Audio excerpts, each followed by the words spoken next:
Okay, so today we're going to speak to Mr. Stuart Thompson. Can I call you Stuart? Is that okay? Yeah, of course. So Stuart's got lots of stories, and the story we're going to talk about today is your experiences in the Falklands when you served as a commander. You were 43 at the time, which very often for military people is when they're starting to think about drawing a pension or a more sedate career.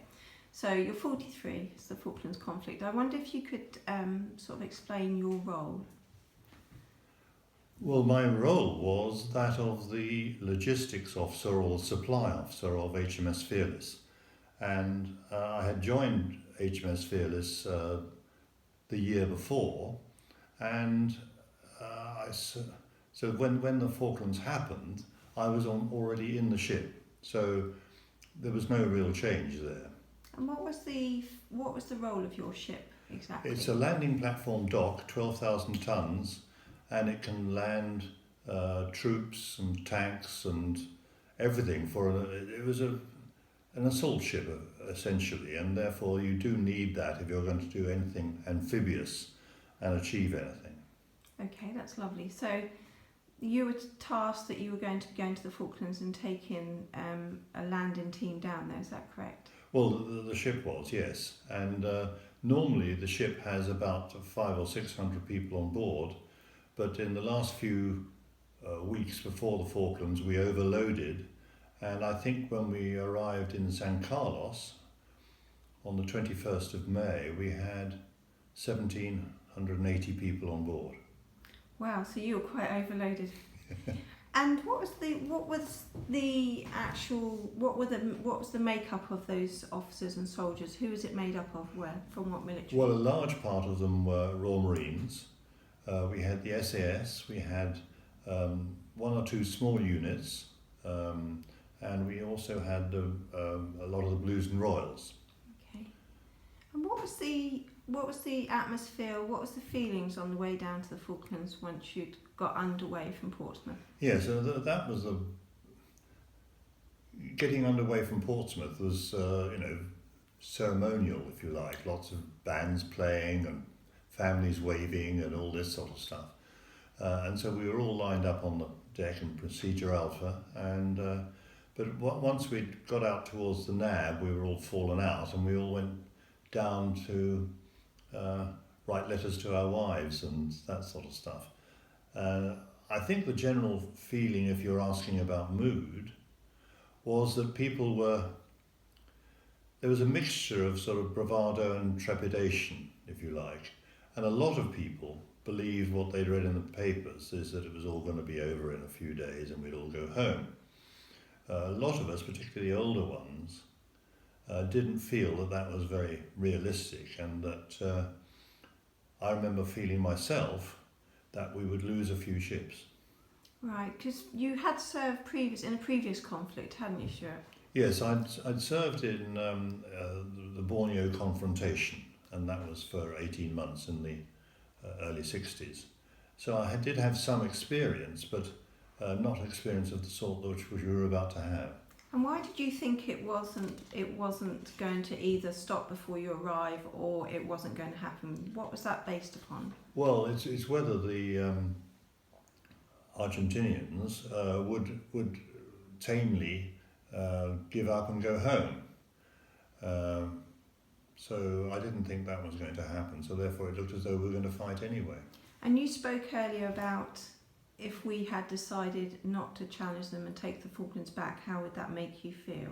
Well, I would have been extremely annoyed because I just spent so many years in the service, and to give up like that was not really what we were good at.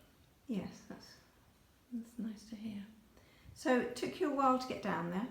Yes. And you stopped at Ascension for a couple of weeks, mm-hmm. And there was lots of filling of sandbags. And also cross-decking, which means moving the supplies between there were quite a lot of ships down there. It wasn't just Fearless and Intrepid, and we had to move troops and their supplies and all their equipment and things from one ship to another to fit what is going to be the assault force. Yes. So who decided where the troops were going to land? It was Brigadier Thompson's 3rd Commander Brigade staff and Commodore Clapp's battle staff as well. So they had a lot of discussion on the way south as to where we were going to land, because there were lots and lots of different places you could land, but all had disadvantages. And in the end, they settled on San Carlos Water at the top end of the Falklands, and it had a sheltered anchorage, which was quite good from the bad weather, and also some sort of defensible points around. So it was deemed to be the best place Yes. to execute the landing. Mm-hmm. Okay. So you arrive at San Carlos. Are you there for very long before the landing takes place? No, because we went in and we landed. So therefore there were lots of ships coming in and lots of small boats ferrying to and fro and landing the Royal Marines. We also had the LSLs of the Royal Fleet Auxiliary, and we had a remarkable number of ships and men all burying ashore. And what was your role once the troops had gone ashore? What was your role on the ship? My personal role? Mm-hmm. Well, I was still the supply officer, but I had a brilliant staff, but we'd also found that we needed more helicopter pilots. And on board our ship, there were 3 officers there, the executive officer, the a technical officer, and myself, who were all helicopter pilots in their youth. And so what we did a reefer mill onto the 846 Squadron Mark IV Sea Kings, so that we could act as co-pilots in case the first pilot got shot. And that was your role there in that? That was my main role. Mm-hmm. And so I was able to help out by doing that, and also while we were refueling and this sort of thing. So when you're on the helicopter and you're the co-pilot, how long each day are the flying days? Well, we used to average about 12 hours a day for most of the time after the landings. And so that was quite tiring, particularly for the first pilot. And so we used to take turns flying the aircraft and mainly keeping an eye open or a watch out for any enemy aircraft coming after us. And what was your role when you were flying around in the helicopter? What was your actual role? What were you meant to be doing? Well, I was... As in, what was the helicopter's role, sorry? The helicopter's role was...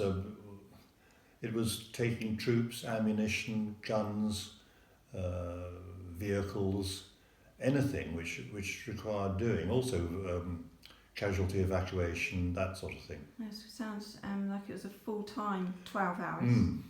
Then when you finished your 12-hour day, is that it till the next day? What would happen then? Well, usually we're a thing called long watch, which meant that part of the ship's company were off watch, time to eat and that sort of thing, and also get some sleep.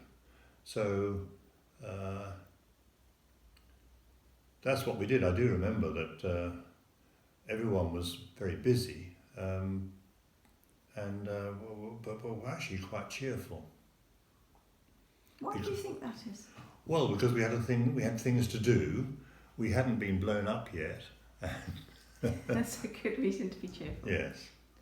And so, as well as doing the helicopter task as the co-pilot, did you have to continue doing your own job? I did, but luckily I had a very good staff who did all the work, so I was all right. Okay.